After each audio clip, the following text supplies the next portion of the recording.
this is going to haunt me for a long time. Yeah, I think it's going to haunt Jaguars fans for a little while, too. It's going to be a long offseason. Welcome into Teal, the show. I'm Jamal St. Cyr alongside Frank Frangie. Frank, the Jaguars season didn't come to the end that anyone was expecting. Yeah, the last month or so really a collapse, and they would admit to that. They've owned that, and I appreciate the fact about them that they've owned it. But it was a collapse. It was 6 bad games. You lost 5 of them, didn't play very well, won the 1 game.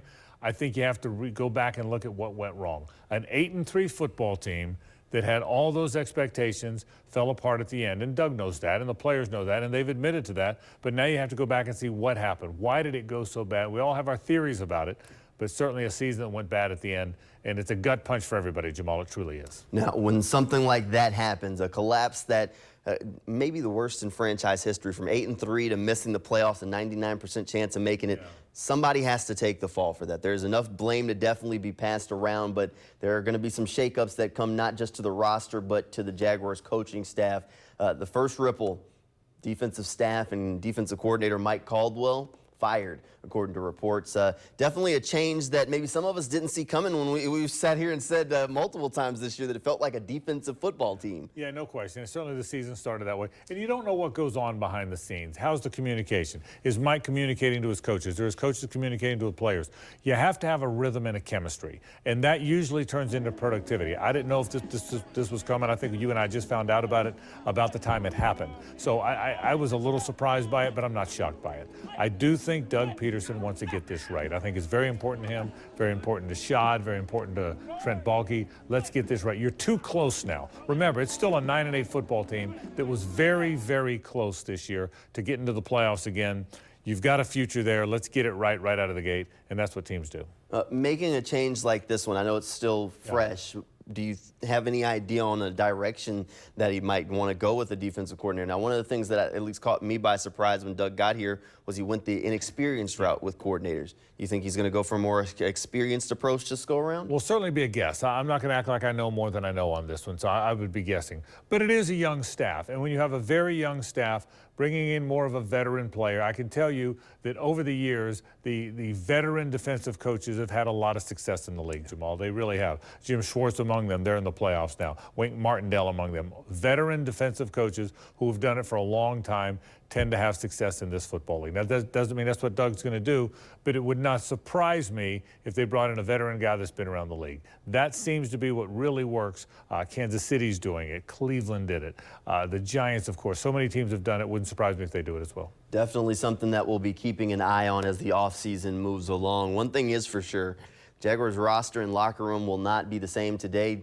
Players cleaned out those lockers for the final time. Once you lose that last game, that's all that's left to do, some exit meetings and pack up your stuff. It's normally a sad moment in that locker room as guys give each other hugs and kind of part ways because they know the team will never be exactly the same again. Last year, they kind of ran it back with a lot of the same guys. We'll see if that's the same approach they give it this go-around. Well, this year it's a little different. Last year when they lost that last game, you hated losing to Kansas City, but this thing felt very upwardly mobile. You just had a feeling that it was headed in the right direction, even though they had lost that game. I don't know that it feels that way this year. I think there's more depression. I think there's more shock. So the last day in the locker room is different when you just got that gut punch that you didn't see coming. I'm not saying they expected to lose to Kansas City in that playoff game last year, but you knew it was a possibility. I don't think many people thought losing to Tennessee and missing the playoffs was a possibility. So that last day in the locker room today was a bit of a gut punch. You're right, and a lot of the guys said one thing, that this loss is going to stick with them for a little while and maybe even add a little bit of extra motivation as they get ready for next season. As long as I'm here, I'm not settling for mediocrity and, not making the playoffs. We came here to win championships, and we're just not there yet. I said there's a lot of things to look in the mirror at and, attack the improvement of, identifying those things and attack the improvement. And this feeling is great fuel for that. That's really been the personality of this team, though. They like to be doubted. They like to be the underdog in the fight. They like it when their back's against the wall. So adding a little extra fuel to the fire is never a bad thing. Well, especially when you can do something with it. It's a good football team for much of the year. They collapsed at the end, and they weren't a particularly good football team at the end. Then everybody knows that. But that's a good team. Remember, they're still built on young guys. A lot of guys in their 20s, some in their early 20s, like Trevor still is. They still believe there's something there. You're 9-8 2 years in a row. Don't lose sight of that. This is a team that's had a winning record 2 years in a row at a franchise that hasn't had that many winning records. There's something there. Get some things fixed and move forward. I think that's what they're going to do. All right, they got some things they have to figure out this offseason, like who's coming to the Jaguars and maybe who's going from the Jaguars. Coming up after the break, we'll hear from a couple of guys who are officially free agents. That's straight ahead when Teal the Show returns. Welcome back here into Teal the Show. All right, it is that time of year where it is the off season for the Jaguars, so there are a lot of questions. One of the questions is what's going to happen with Josh Allen. He is officially the single-season sack record holder for the Jaguars, and he is also a free agent. So Josh Allen could walk after the season. Josh says he's kind of let the football speak for itself.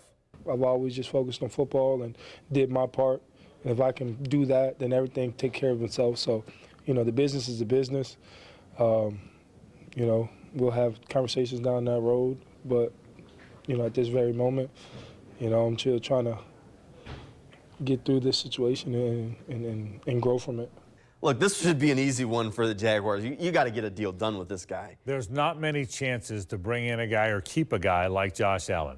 It's 17.5 sacks. That's a lot of sacks. In addition to that, he's a great guy in the community. He's a great guy in the locker room. He loves Jacksonville. He wants to be here. He's a family guy.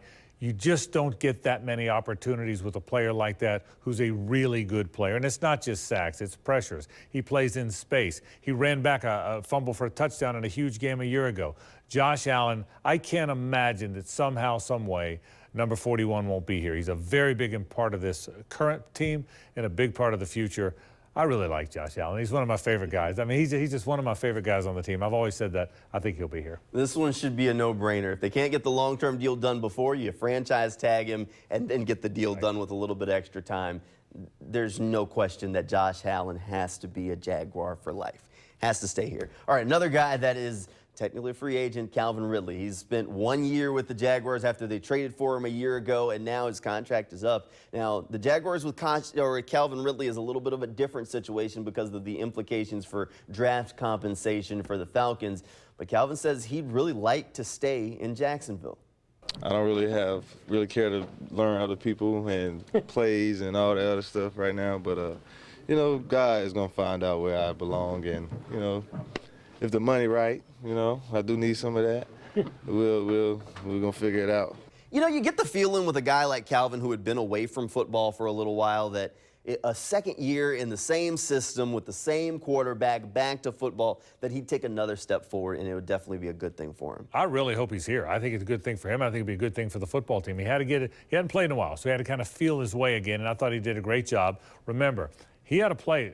Christian Kirk was out for a while. Zay Jones was out for a while. He had to learn his way. He had a 1,000-yard season. I think Calvin really did fantastic. I'd like to see him back. Even if it winds up costing you that second or third round draft pick based on when they do it, I can't imagine that a second or a third round draft pick would come in here and affect the team more positively than Calvin Ridley, who just had a 1,000-yard season. And remember, you're now playing for now. You're not playing for 3 and 4 years. You're playing for now. So that draft pick, in my mind, can't possibly be as valuable as a guy that's a really good player that fits your team, that fits your receivers room. I think you got to find a way to keep Calvin Ridley here. I really do. I agree with one thing you just said. They're playing for now. When you talk about like that Super Bowl window, right, teams that have really been able to take advantage of it have done, many of them have done it with their quarterback on a rookie contract. Yeah, I don't think there's any question. You're playing, and when you're playing for now, not just a quarterback for rookie contract, all the young players, Jamal. Right. This is a team with a lot of good young players, so go win now. When you've had back-to-back winning seasons, that's now in the NFL. When you win 3 games or 2 games, well, then you're playing for the future. This team has won 18 regular season games in the last 2 years. The time is now. All right, now we'll see what happens with Calvin Ridley. We'll see what happens with Josh Allen. Jaguars have some other question marks along the way. Guys like Jamal Agnew, Brandon McManus, Ezra Cleveland, who started part of the season at guard for the Jags. So there are definitely some big free agent questions. But the other question is, with the offseason here and free agency, the Jaguars could bring in some other players. Frank, we've talked over the course of the year of a few different positions of maybe need for the Jaguars where they have to improve. Is there one spot that comes to your mind that you say, look, you don't want to risk that on the draft. They've got to go get a guy in free agency? There's two for me, Jamal. There's two spots, and I think it's both interiors of both lines. I think guard, center guard on the offensive front, and tackle, nose guard, tackle on the defensive front. That doesn't mean there's not some guys worth keeping. Roy Robertson-Harris got an extension. Roy's a good football player. There's some other good football players in there. But I think overall, I would like to see between free agency, 17 overall, wherever they draft after that, I really think big physical players and the interior of both the offensive and defensive line is what this team needs the most. I think that's what they were missing. That's why they struggled against the run against Tennessee in the game that eliminated them. That's why they didn't run the ball well through much of the season. More physical on the offensive front and the interior of the offensive front, and more physical in the interior of the defensive front. I think those are the two big areas, and I think they're pretty clearly the areas for me. All right, and the one question, this one basically from the entire Jacksonville fan base, would you pay T. Higgins? Yeah. Would I pay another receiver? Yeah. I don't think so. I think right now I would take the players I've got. If I can keep Calvin Ridley, I like my receiver room. I would save some of that money for someone big and physical on the offensive or defensive front. That's what I would do. Give me more physical linemen. I think that's what this team needs. I agree. The more physical teams typically are the teams that win the football games. You gotta invest in the trenches. Yeah. You gotta invest in the trenches. Hey, thanks for hanging out with us all season long. It has been a fun year. We didn't expect it to end this way, but we definitely appreciate each and every one of you at home. Frank, thank you for being here. Thank you at home. Good night, everybody. Go Jags.